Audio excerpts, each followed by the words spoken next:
But, 1979 was significant in that was the end of the gold bull market, because 1980 was the top and gold turned because Volcker raised interest rates up to 20%. But Powell and his cronies are about to cut rates, or they already have cut rates, and they're going to cut them more in 2025. And so we're not near the end of the gold bull market like we were in 79. We're at the beginning. Yeah, well, it's the same today, except it's much worse. It's the same underlying economic problem. What was happening prior to the 2008 financial crisis was that you had a Federal Reserve that had held interest rates too low for too long, and in the process inflated a housing bubble. And lending standards were extremely lax as a result, not only of the bubble mentality and the artificially low interest rates, but all the government guaranteed mortgages and government guaranteed banks. So the whole thing was a house of cards, and I could tell that it was going to topple. The problem is that after we got the financial crisis, the government didn't learn from its mistakes at all. The Federal Reserve didn't acknowledge any role in creating the crisis, and it simply did more of what caused it. And so now, a dozen years later or more, the economy is in much worse shape. We have far more debt now than we had in 2008. We have a much bigger bubble that encompasses a lot more than just a residential housing. And we're on the precipice of a much greater economic crisis from which there could be no bailouts. Because the way they were able to bail everybody out before was to create inflation. Well, we're now suffering the consequences of that inflation. And the inflation is now so pernicious that it's the biggest problem that Americans face. And there's no way the Fed could unleash an even bigger round of inflation now, as this crisis rolls forward, because it's going to happen. I mean, that's why the Fed is already cutting rates.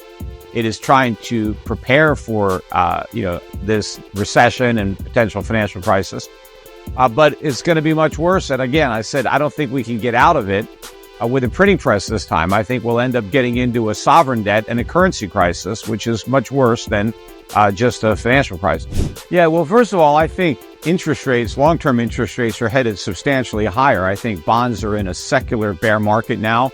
We were in a bull market from about 1981 through pandemic, through 2020. And that was the peak of the bubble in bonds. And now the air is coming out. And I think bond prices are going to be falling for at least another decade. I think rates are headed much, much higher. And that's going to be very problematic. The Fed just started cutting short-term rates. And I think we're going to see a rise in long-term rates, including mortgage rates, which is why I think the Fed is going to be back doing quantitative easing by the first quarter of next year, because they're going to try to lower the long-term rate. But that just creates even more inflation and puts even more downward pressure on bonds and upward pressure on rates. Gold is already sensing that. That's why gold is at a record high once again today. In fact, gold is on pace to have its best year percentage-wise since 1979. And it's already its best year dollar-wise. Gold is up, over $600 an ounce so far this year. But percentage-wise, it's the biggest since 1979. But, 1979 was significant in that was the end of the gold bull market, because 1980 was the top and gold turned because Volcker raised interest rates up to 20%. But Powell and his cronies are about to cut rates, or they already have cut rates, and they're going to cut them more in 2025. And so we're not near the end of the gold bull market like we were in 79. We're at the beginning. This is more like 71. And so gold prices are going much, much higher than where they are now, which is around 2,660. Yeah, and you're just adjusting it, right, for government's version of inflation. So adjusted for actual inflation, the price is still quite a bit lower. But if you just look at a nominal price, it's a massive breakout as far as any chart. We're in uncharted territory. But gold consolidated from 2011 to 2024. It went sideways. consolidating the big move from under 300 when this century began with gold at $270 an ounce. And so it went from 270 in January of 2001, it went to 1900 in 2011. So it had a 10-year move where it went up about sixfold. Then it went sideways for another dozen or so years before finally breaking out of that consolidation this year. And so we now have a base of support above 2,000, and money is just flowing in. And I've been telling our customers at Schiff Gold all year, do not wait for a pullback. It's not worth it because the pullbacks are going to be too shallow to even make a difference. And while you're waiting for it, you're going to miss it because you're going to hope for a bigger pullback than the one you get. And then you're going to end up paying more. And we still have people that didn't want to buy at 2,100, 2,200 because they wanted to dip back down to 2,000. And now it's almost 2,700. And now, well, let me see if I can get a move to 2,500. And while they're waiting for that, it's going to hit 3,000. So I'm just telling people to buy. And of course, an even better buy is silver, which is still below $32 an ounce. You have a chart of silver. Silver double topped at 50 in 1980 and in 2011, and just nominally. I mean, silver is dirt cheap on an inflation-adjusted basis. So people should be buying up silver here. Don't wait for a pullback. It's already pulled back. You're getting a bargain at $32 silver. Money printing is only just beginning. I mean, that's what people don't get. And, I think that U.S. Treasuries are about to be re-rated from the risk-free asset to a guaranteed loss. Nobody will be able to buy treasuries and make money because we can't pay off the treasuries and we can't even pay a legitimate interest. So interest rate on U.S. treasuries are going to be held negative indefinitely by the Fed's QE program. And so anybody who's dumb enough to buy a treasury and hold it to maturity is guaranteed to lose money. And so if the risk-free asset is now, one of the riskiest assets there is, because there's no chance that you can win, it's 100% guaranteed that you're going to lose. What are people going to buy as the risk-free asset? I mean, they're going to buy gold. I mean, that's where the money is moving. That's where the money that's getting out of the dollar is going to find a home.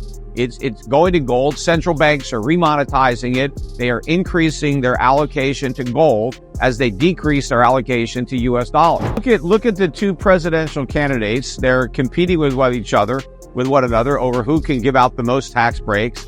And then Kamala Harris also wants to spend all sorts of money. She wants to give everybody $25,000 to go out and buy a house, $50,000 to start a business, $7,000 to have a child. Where's this money going to come from, right? It's going to be bigger deficits that the Fed is going to have to monetize. Everybody's talking about tax cuts, even though we have massive deficits. People want to make the deficits bigger. Right now, the national debt is growing at $3 to $4 trillion a year. I think the pace is going to increase during the next 4 years. We could easily add 25 trillion to the national debt. I mean, it's already 36 trillion. I mean, it's growing exponentially. Interest on the national debt is larger than defense. It's over $1 trillion a year. In a couple of years, interest on the national debt will be bigger than either Social Security or Medicare, and both of those expenses are growing. But probably by the end of whoever wins this presidential election, I think that interest on the debt will consume 100% of tax revenue. And so that means that everything the government spends will have to be borrowed.